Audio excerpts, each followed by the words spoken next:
Son of man, set your face toward Gog of the land of Magog, the chief prince of Meshech and Tubal, and prophesy against him. The words Gog, Agag, and Og are from the same Hebrew word, Gag, meaning roof or top. By implication, the word Gog has the meaning of the top one, the leader. Gog is a title, like Pharaoh in Egypt, Caesar in Rome. Magog is the uttermost parts of the north, that is, on the top of the globe, the leader of the world, as revealed in Revelation 20. We will get to that later in this video.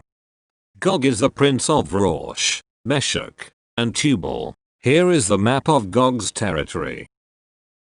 Rosh is today's European Russia, from Rus, a pirate state, founded by the Vikings, around the Moscow area, between the 9th and 11th century.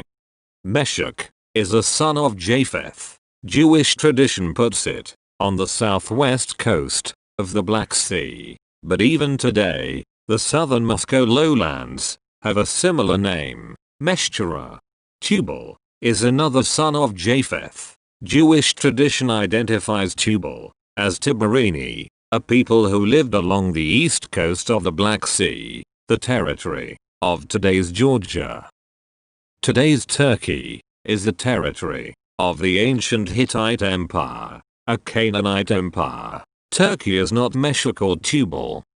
But Gog is not alone in his territory. Ezekiel 38:6 says many peoples are with Gog: Iran, Ethiopia, Libya, Germany, Armenia, are all with Gog.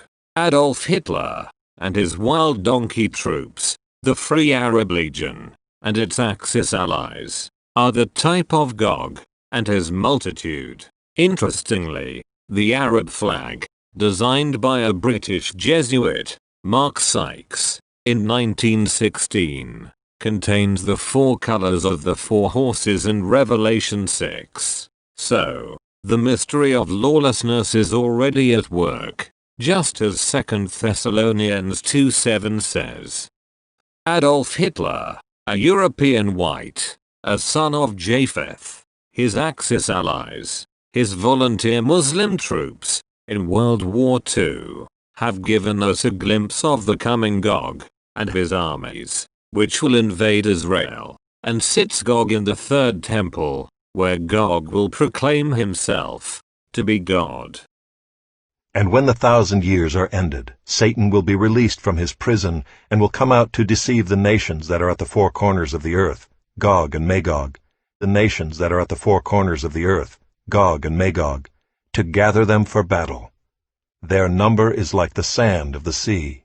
So, Magog is the whole world, a one-world government, under Gog, the white Antichrist of the New World Order. Magog is the whole world, under Gog, a one-world empire. Gog is the leader of the world.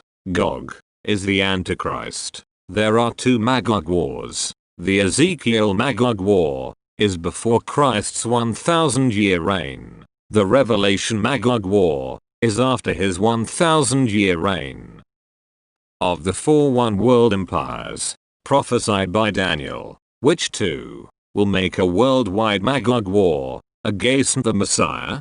Babylon can be traced back to Nimrod, the mighty rebel against God, the mighty hunter against Yahweh, the master mason who built Babylon. The abominations of Babylon include: Babylon robbed Yahweh's temple. Babylon burned Yahweh's temple on the 9th of Av, 586 BCE. Babylon looted Yahweh's temple. Babylon destroyed Jerusalem. Babylon massacred, exiled, and enslaved the Jews. Babylon was a kingdom of idols, the dwelling of demons.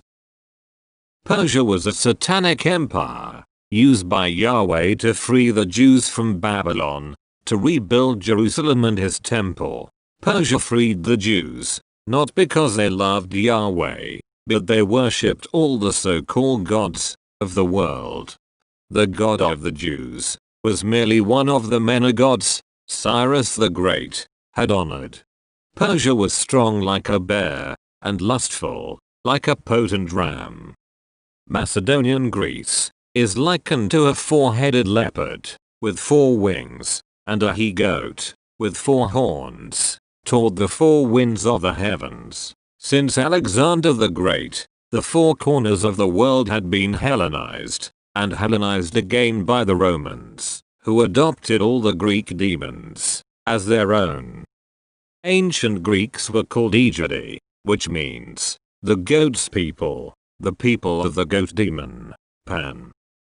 Macedonian Greece exports and imports demons, defiling the whole world. Ancient Greeks worship hundreds of gods and spirits, under the rule of 12 Olympians, headed by Zeus. Ancient Greeks also worship heroes and rulers. Ancient Greeks practice magic and witchcraft, and interpret omens, secret mystery cults for personal improvement.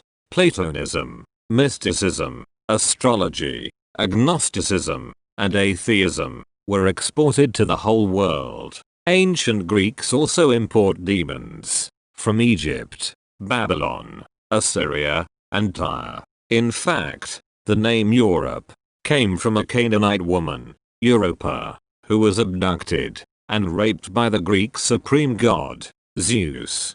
Rome is the sum of the first 3 beasts. It has a Babylonian lion mouth, a Greek leopard body, and Persian feet of a bear. Rome is the son of Greece, as it adopted all the Greek demons for itself. Rome is Babylon the Great, the mystery Babylon, because Rome not only committed all the abominations of Babylon, but also outdid Babylon's wickedness.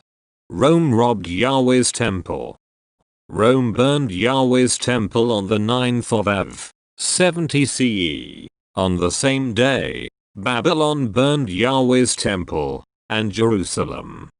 Rome destroyed Jerusalem. Rome massacred, exiled, and enslaved the Jews. Rome is a kingdom of idols, the dwelling of demons. Rome built a temple for Jupiter on the site of Yahweh's temple in 135 CE. Rome renamed Yahweh's Jerusalem, Aelia Capitolina, to honor Hadrian's clan and the Roman Trinity, the Capitoline Triad, in 135 CE. Rome renamed Yahweh's Holy Land Israel, Palestina, after Philistia, in 135 CE.